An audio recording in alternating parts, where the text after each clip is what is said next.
of Patanjali's Sutras. So book 2, Sutra number 51 of Patanjali Sutras, it reads in English as follows. There's a fourth kind of pranayama that occurs during concentration on an internal or external object. So the fourth type of pranayama happens automatically. We do not have to concentrate on retention of breath here because it will stop automatically just by concentrating on the mind, on a chosen object or idea. This is also an easy, unintentional retention which occurs automatically in deep meditation. When the mind comes to standstill, the pranayama automatically does the same, or our prana, our vitals, our life force. When we are deeply interested in something, we are reading, the breath stops. Oh, that's interesting. Sometimes we hold our breath. If at a time we look at the breath, we'll be hardly breathing. If something disturbs our concentration, we will take a deep sigh to make up for that retention. Similarly, if all of a sudden some terrible news comes, the breath will completely stop. Afterward, we'll take a deep breath in, like a relief. That's because the sudden news stops the mind, and along with it, the breathing. This is really important because for good decision making, it's important to breathe. I think most of us have experienced in life someone saying, why don't you sit down and calm down and take a deep breath? Or if a child is hurt, often they sit down in the nurse's office and kind of calm down, and we say, take a breath. So when we are not breathing properly, our mind is not working properly. When our breath is out of control, our mind is also out of control. When we take time to inhale and exhale and count our breaths, we're also focusing and steadying our mind. So connecting to your breath not only gives yourself a physiological benefit of increasing oxygen in your bloodstream, and it also having a controlled slower breath can also decrease your heart rate and help with blood pressure, but it also helps with cognitive functioning in terms of responding instead of reacting, and having a controlled breath can lead to better decision making. So,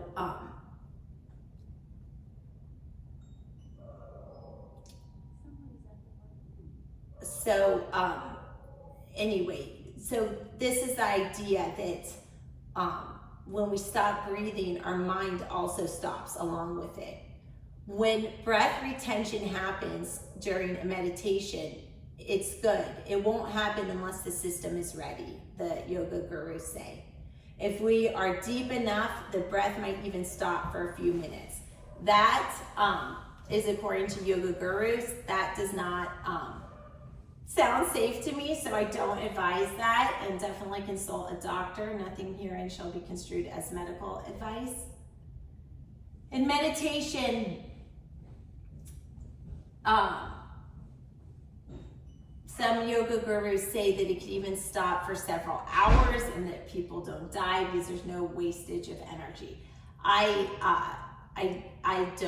not advising that. So that is something I'd be interested in reading more about in a Western scientific journal. I love these analysis of sort of cracking the code on yogic philosophy by using modern science to explore ancient practices. Our book, Broadening Our Horizons, What Can Modern Food Science Learn from Historic Nutritional Practices, is an example of that. So there's more to study on that, but the ancient gurus say that that the breath can stop in a meditation. I will say that I did a deep meditation, and I did feel like I had stopped breathing, and I forced myself to come out of it. And I always kind of wondered, could it be possible to stop breathing without being obstructed? So who knows? Okay, but that's interesting. The gurus apparently say it's safe, but don't try that at home. Normally we are expending a lot of energy, so we must be constantly putting breath into our systems. It is like when we drive a car, our ignition, horn, indicator lights, etc. They all take current from the battery, which is being drained. At the same time, the dynamo within the engine compartment puts in more current, and so the battery retains its life. If the dynamo puts in too much current, the battery overheats and dies. But there is a cutout that takes care of this, and disconnecting the dynamo from the battery before it can overheat. So there's like a check and balance. Unfortunately, people don't have a cutoff, and there is nothing to limit us but ourselves. And I think a manifestation of that principle is sort of like only you can ruin your own life kind of thing, and only we can help ourselves. So somebody, you know, there's no escape. We have to do the real work for the real results. Nobody can do it for you. When we switch off the engine and park the car, there's no wastage of energy from the battery, and therefore no need to put more energy in it. In the same way, when we talk and to another human, we use up our electricity, our prana, and we have to put more in. Our breathing system is like the dynamo. We inhale in order to take in more prana to maintain the battery at a certain level. If we don't talk, yoga gurus say there's no need to breathe. I disagree, because your heart is still beating. I'm not a doctor, but I am an advocate of safety. So I'm also an advocate of using your own judgment. So if you don't know the answer, which I don't know the scientific answer to this, when you don't know, err on the side of caution. So I just want everyone to be safe. We don't all need to be yoga breath work gurus, but it would be nice if we were all safe. Also, if we move our limbs, we must put in more energy. If we keep the body still, we conserve energy. But still, the mind moves and consumes a little energy, so we still have to breathe in. If we do not even think, there's no wastages at all. And in this idealistic state, yoga gurus say breathing is unnecessary, but again, I disagree. I think as long as we're alive, we should breathe. So please breathe and be safe. And if you decide to do otherwise, please consult a doctor. Be in the presence of an expert. Whenever the mind goes, the prana follows. That's the vitals or the life force. They are inseparable. If the mind is controlled first, the breath is controlled. But which is subtler, the mind or the breath? Which is easier to handle? A subtle thing or a gross thing? Is it easier to handle a grain of sand or, you know, this big bear? Always the gross thing. It's easier to just pick up this bear and take him along than to find that little grain of sand, to find a contact lens. Which is easier to control? A stream, water, or ice? To keep ice in its place, we just have to put it down. For water, we need some sort of vessel. But for steam, even that is not enough. A covered cylinder is needed.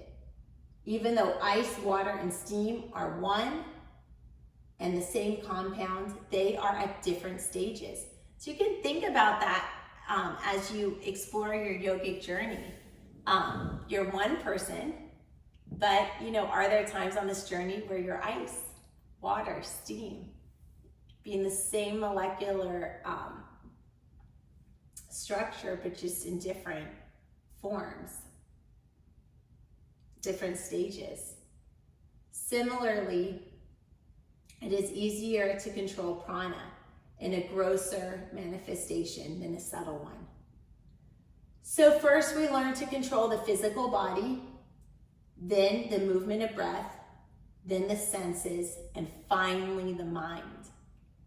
It is very scientific, gradual, and the yogis say easy. I think there is a big difference between something being simple and straightforward and being easy.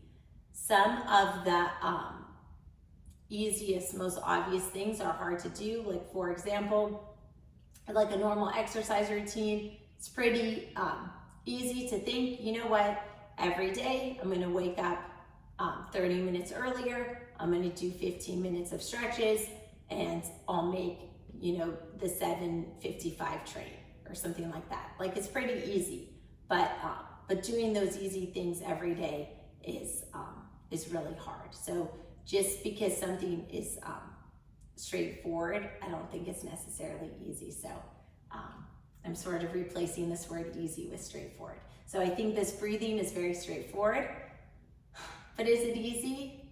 No, sometimes I think the simplest things are the hardest to commit to, because we can always think, oh, I'll do that tomorrow.